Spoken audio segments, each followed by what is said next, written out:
Hello people of the internet, my name is Eleonora and today I wanted to talk to you about Filippo Lippi.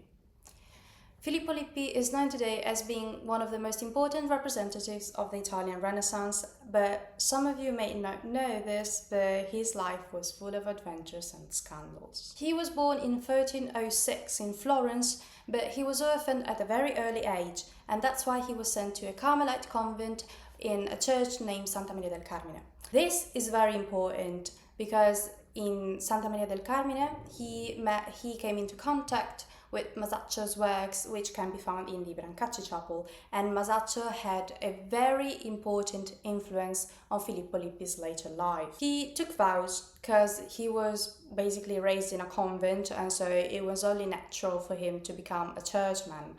However, his life, as I said before, was rather a turbulent one. In 1456, Filippo Lippi was in Prato. Now, Prato is a city located in Tuscany, in a region of Italy named Tuscany, and he was working, he was a painter. He had started a career as a painter because he just really loved art.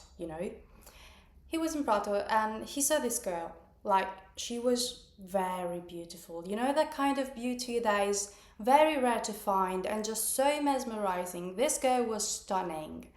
Her name was Lucrezia Buti, and the problem was she was a nun. But Filippo Lippi just happened to fall in love with her, and so he needed an excuse to talk to her and, to try and meet her somehow.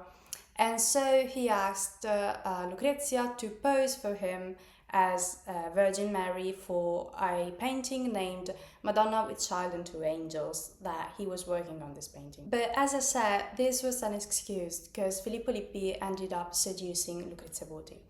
And you can just imagine the kind of scandal that this created, because we had two church people having a relationship, and furthermore, Lucrezia Buti was now pregnant with a child.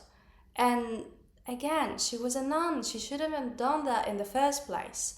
So how did they get out of this situation? Well, Filippo Lippi was a very important man.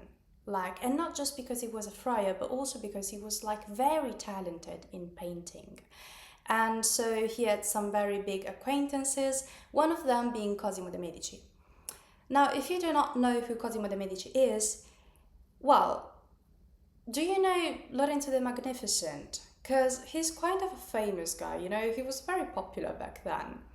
Well, Cosimo de' Medici is actually Lorenzo's grandfather, but Cosimo de' Medici was also the banker of the Pope. So Filippo Lippi knew Cosimo de' Medici, and Cosimo de' Medici knew the Pope.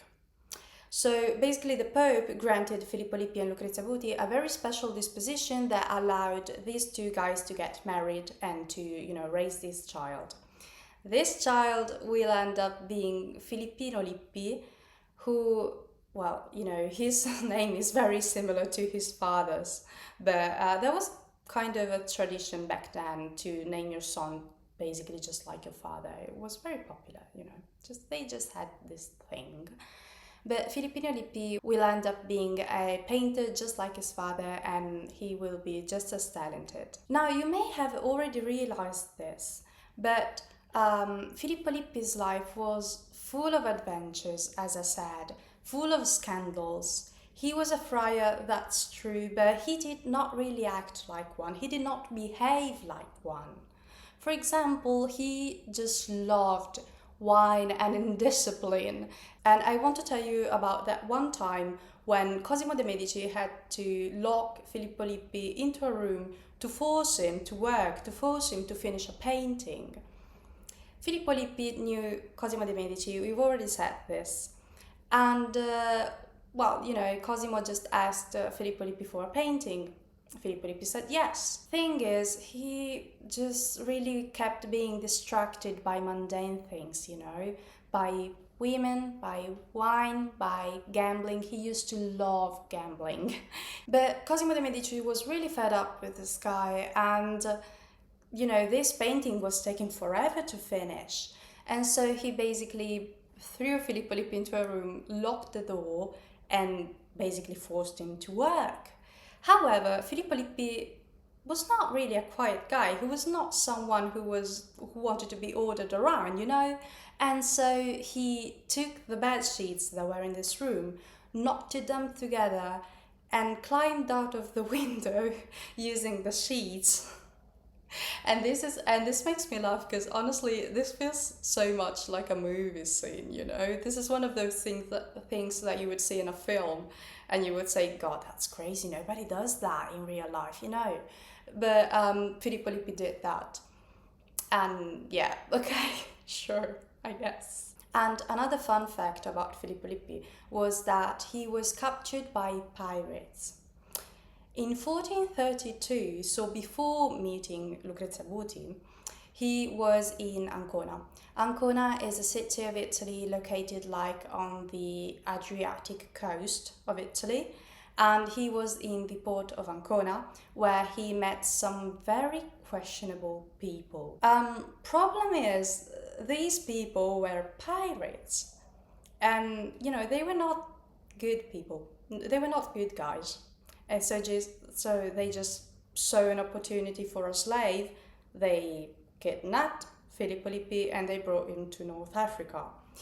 And where he stayed in North Africa working as a kind of like a slave for like 18 months, so like a year and a half. But rumor has it that Filippo managed out of this situation thanks to his artistic skills, because basically he painted a portrait of his master, and the master saw it, like the captain of the pirates saw these paintings of himself, and he was very impressed by it, and he was very impressed by Filippo Lippi's skills.